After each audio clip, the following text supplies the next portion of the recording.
Okay, without any further ado, we are starting tonight's class. Tonight we are studying Parashat Toldot.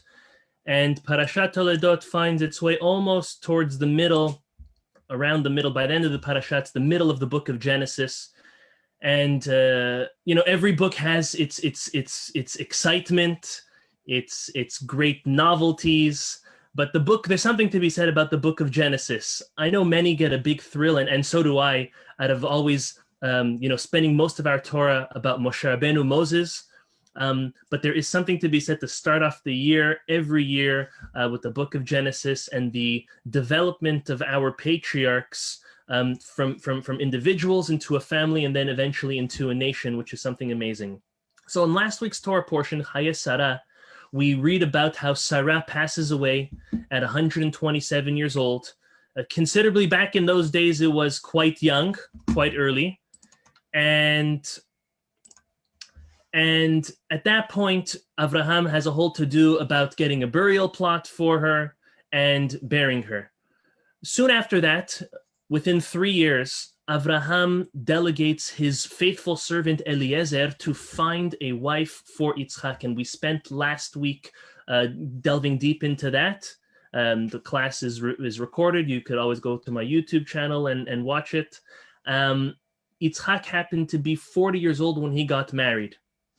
And that happens in last week's Torah portion. So they are married for now 20 years.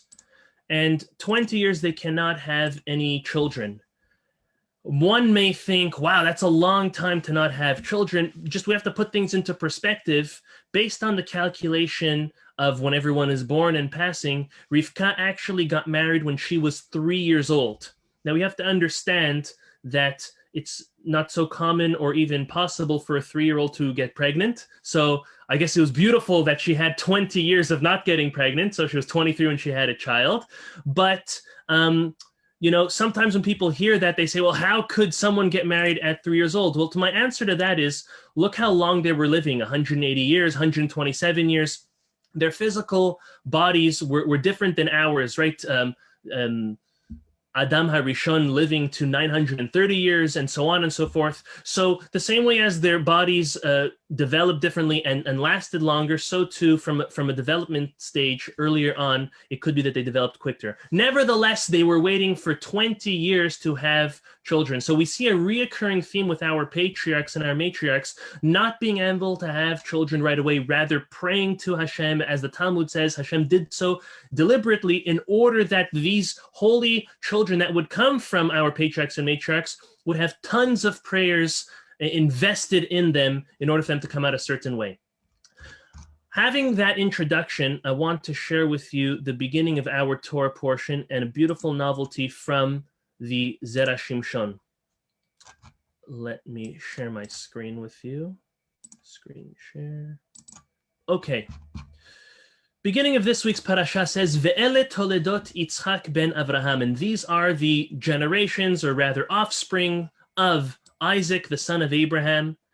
And the Torah reminds us that Avraham gave birth to Isaac. There's so much to focus on this verse. There's so many questions. I'm just going to share what the Zera Shimshon shares with us on this. He asks, as a first question on Rashi. Rashi says that you know who the Toldot of Yitzchak were? You know the offspring of Yitzchak were? It happens to be Jacob and Esav. Well, obviously, asks the Zera Shimshon, there's no need for Rashi to say that, because in a couple of verses from now, we're going to speak about Rivka getting pregnant and having a whole tumult in her stomach about these two children combating inside, not being able to coexist. So it's obvious. The Zera Shimshon asks, firstly, what is the reason that Rashi has to comment and say that the descendants, the offspring of Yitzchak, are Jacob and Esav? That's obvious. Next question he wants to pay attention to is the Midrash tells us the terminology of ele. Ele means these. Now, there's a very big difference between ele and ve'ele. Ele, when a person says ele in Hebrew, it's like saying but in English, B-U-T. That it disqualifies and disconnects from anything that happened previously. However, when the Torah says ve'ele with a vav, as we see in our verse, what happening is that the Torah is actually connecting it to the previous content matter. So what happened at the end of last week's Torah portion? At the end of last week's Torah portion is when the Torah goes on to tell us about all the descendants of Esav. Sorry, not of Esav, of Ishmael. Ishmael, the son of Abraham. Each and every one of them and their families and their grandchildren and their descendants. So according to that, the Zera Shimshon wants to know, why is the Torah connecting Isaac's descendants to Ishmael's descendants? Again, we understand that Ishmael was a wicked individual. He was not the chosen one. And Isaac being a very holy and righteous individual, why the Vav to connect the two? Third and final question the Zera Shimshon asks, and then we're going to answer it in a beautiful way, and we're going to share a fascinating life lesson for us all. And that is why, as you see highlighted on your screen, why is the Torah having to tell us that Isaac is the son of Abraham? I mean, we know that. And furthermore, in the next word is Abraham gave birth to Isaac. What's the need, asks the Zera Shimshon, for the Torah to tell us that Isaac is Ben Avraham, Yitzchak Ben Avraham? It's obvious to us. The Zera Shimshon, in other words, is saying, if we look at our verse, this Vav, as I highlighted, seems unnecessary, because we don't want to connect the offspring of Isaac to the offspring of Ishmael. And these two words also could be missing. It could just say, Ele, it's Toldot Yitzchak. And these are the offsprings of Isaac. What is the need for the extra Vav there, and Avraham, and then Rashi mentioning Esav and Yaakov? I mean, this is all obvious things to us. The Zera Shimshon answers in a beautiful way as we on a weekly basis delve into his Torah. Firstly, we're going to start the last question. Last question was, why does the Torah tell us that Isaac is the son of Abraham? That's obvious.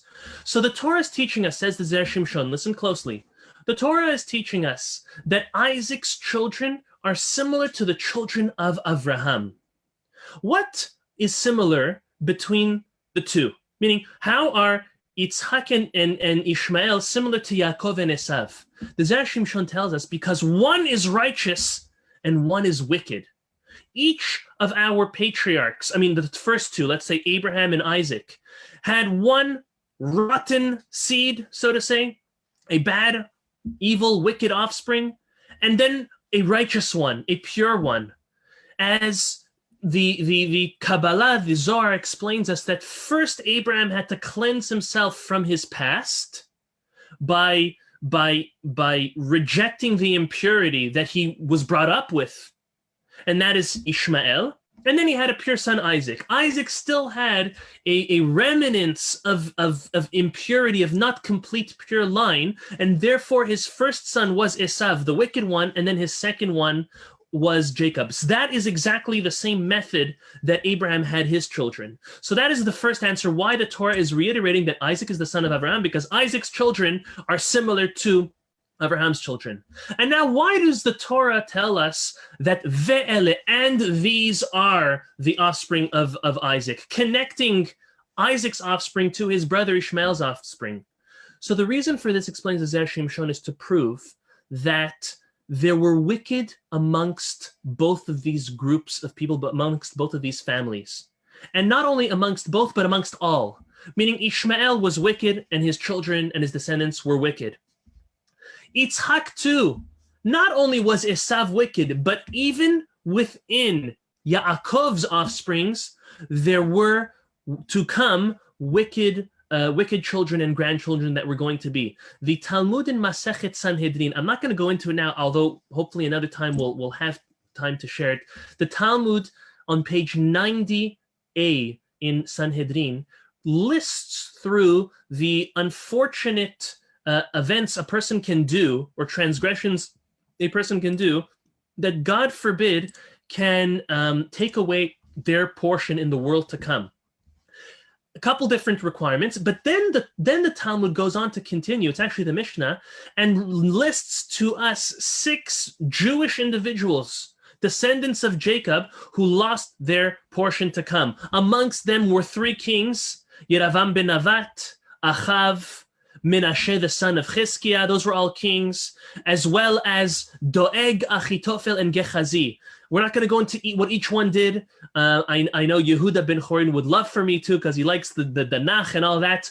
I promise, Blineh, that I'll go through it with you. I have it all prepared. We're not going to have enough time. But having said that, the Mishnah lists that there are clear descendants of Jacob, of Yaakov, who were wicked. So the reason why, going back to Zera Shimshon says, the reason why ve'ele, we are connecting these offspring, Isaac's offspring to Ishmael's offspring, is because they are also wicked offspring amongst the offspring of Yitzhak, just like the wicked offspring of Ishmael. And now to answer, why is Rashi telling us that Yaakov and Esav are the offspring of Yitzhak? This is obvious. It's about to happen. We're about to know about this right now. And it is to prove that they are both connected to Ishmael's descendants. That's why. This is the Zera Shimshon's first explanation, that Yaakov and Esav are connected to Yitzchak, who's connected to his brother, that amongst them they're all wicked. And on this point, because we're going to continue with the Zera Shimshon with another explanation, on this point we have to recognize that just because a person is born into a certain family, or because a person is raised a certain way, it does not mean that they are foolproof. We all have free choice. We have free will to decide what we do, when we do, how we do it, making the right decisions, or unfortunately not. Can you imagine having a father like Abraham? How could Ishmael not be 100% straight? Can you imagine having a father like Isaac, Yitzhak Avinu? It's hard to imagine that growing up in such a home of purity, that a person can have a child, or that one person, an individual themselves, can go off. But we have to understand that even within the greatest families, and the greatest being Avraham and Yitzhak even, we see that a child is not guaranteed, that an individual is not guaranteed to follow the path of their ancestors. And what that means for us parents is that we have a lot of work ahead of us, whether it's with our children or with our grandchildren, or preparing to get married in order to have children. We have a lot of work ahead of us to pass on our great heritage, our traditions, our Torah, our mitzvot to the subsequent generations. It does not mean whether a person's last name is so-and-so, or whether a person's father or grandfather was even a rabbi or a teacher or the most righteous of individuals. It means absolutely nothing until an individual makes a decision for themselves and they go forward and commit themselves to HaKadosh Baruch Hu. So that's the first aspect of the Zera Shimshon I wanted to share. Now the Zera Shimshon continues with the alternate explanation. He says as follows, again, trying to understand the very first verse in our parasha, again, why are we referring to Yaakov and Esav? Why are we connecting it why are we connecting these descendants to the descendants of Ishmael? So listen to a very novel explanation. At the beginning of this week's parasha, the third verse, I'm going to share it with you. This is in Genesis chapter 25, verse 21. It says, Vaye'etar Yitzhak ladonai, and God prayed to the Lord, lenochach ishto, opposite his wife, meaning, as Rashi explains, one had their own corner, Yitzhak and Rivka had her own corner, they were each praying individually, alone, specific time with Hashem. Ki akarahi, because she was barren, right? We mentioned 20 years she has no children. Now the Torah says, Vaye'etar lo Adonai, and God accepted his prayer. Batar Rivka ishto. God accepted his prayer. Who is he referring to? To Isaac. And then Rivka conceives. Well, the terminology of both of them coming to pray and then only one being answered begs an explanation, and Rashi, rightfully so, does give an explanation. He says that his prayer, Yitzhak's prayer, was the one that was answered by God way more, and for the reason of, than his wife's prayers. And the reason was because Yitzhak was the son of a righteous person, referred to as Tzaddik ben Tzaddik, righteous, the son of a righteous. And she was a Tzadeket, the daughter of a wicked person. her father, Betuel, was an extremely, extremely wicked individual, and she grew up in such an environment. So since Yitzhak was pure, the son of pure, he had more merit than pure, the daughter of impure.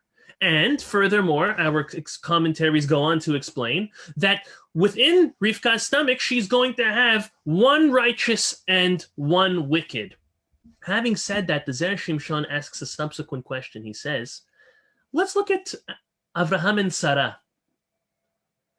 They were both righteous individuals, correct? The first patriarch, the first matriarch. Were they children of righteous people or wicked people? The Zera Shimshon says their parents were wicked. Terach, the father of Avraham, Haran, the brother of Avraham, which was the father of Sarah, were idolaters. They were wicked individuals, yet they had Isaac, who was a righteous individual, second to none. So why here does one of the two have to be wicked, asks the Zera Shimshon. Why is it that Esav had to come out wicked? Why couldn't Esav and Yaakov both come out pure and holy?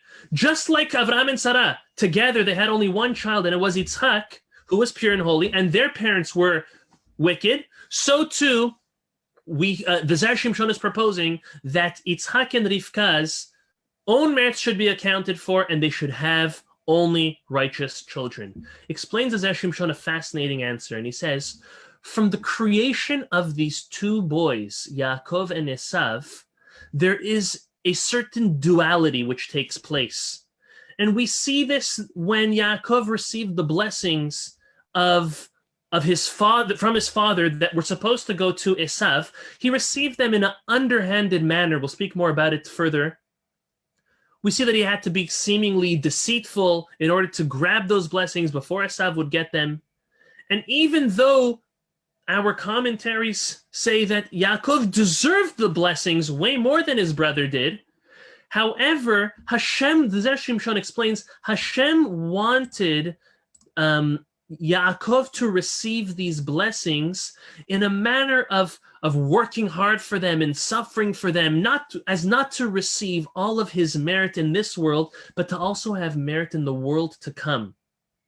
The Zera Shimshon says this very pattern of the duality, of this seesaw effect between Jacob and his brother Esav, continues today and will continue and has continued forevermore.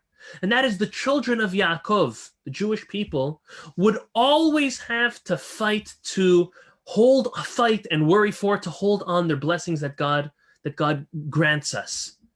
And we would always be unfortunately pursued and persecuted by Esav. What's the reason for this? Hashem created this phenomenon with a very particular reason, because he wanted to also give us, as the children of Yaakov, as the chosen people, merit in the world to come as well, not all of our merit in this world. Hashem created Yaakov and Esav as counterparts. That Esav's mission was to give Yaakov a hard time for a specific reason, to help him grow. And the descendants of Esav have in their DNA a mission to give the descendants of Yaakov, the Jewish people, a hard time, to help us grow, for us to cherish the blessings that we have, for us to always keep up on ourselves, to be amazing, to do the right things, to be great. So to answer the Zera Shimshon's alternate answer, why is Rashi mentioning Yaakov and Esav in the beginning of this week's Torah portion as the offspring of Yitzhak? That's obvious, we know. But no, Rashi's telling us that because we have to understand that they were created as counterparts, as opposites from the very beginning, because of Yitzhak. Because Yitzhak followed in the footsteps of his father. Avraham had two children, a wicked and a righteous. Yitzhak also had two children, a wicked and a righteous. The Zera Shimshon says that Rashi is telling us this because we need to know that Esav was wicked because of Yitzhak and not because of Rivka, which is a novel interpretation. That is not the run-of-the-mill. As we're soon going to see, Reb Leib argues with this. And most of our commentaries will argue and say that the reason why, we'll see in a moment, the reason why Esav was wicked was because of Rivka. The Zera Shimshon says no. The reason why Esav was wicked was because of Yitzchak, and there was a specific reason. It was to reject the impurity from the Holy Family that was going to trickle down Avraham, Yitzchak, and then Yaakov, who all of his children were pure. So that is the Zera Shimshon's second interpretation. This interpretation, I want to share a lesson. And the lesson is that, and we can all attest to it, that life is full of challenges, hardship, and growth.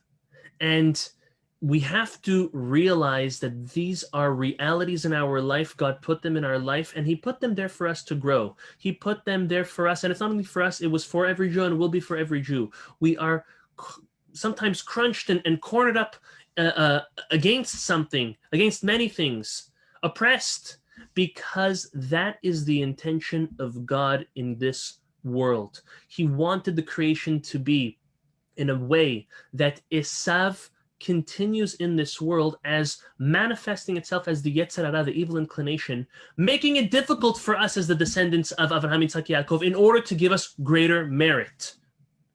Right? When the going gets tough, the tough gets going. We've all heard that before.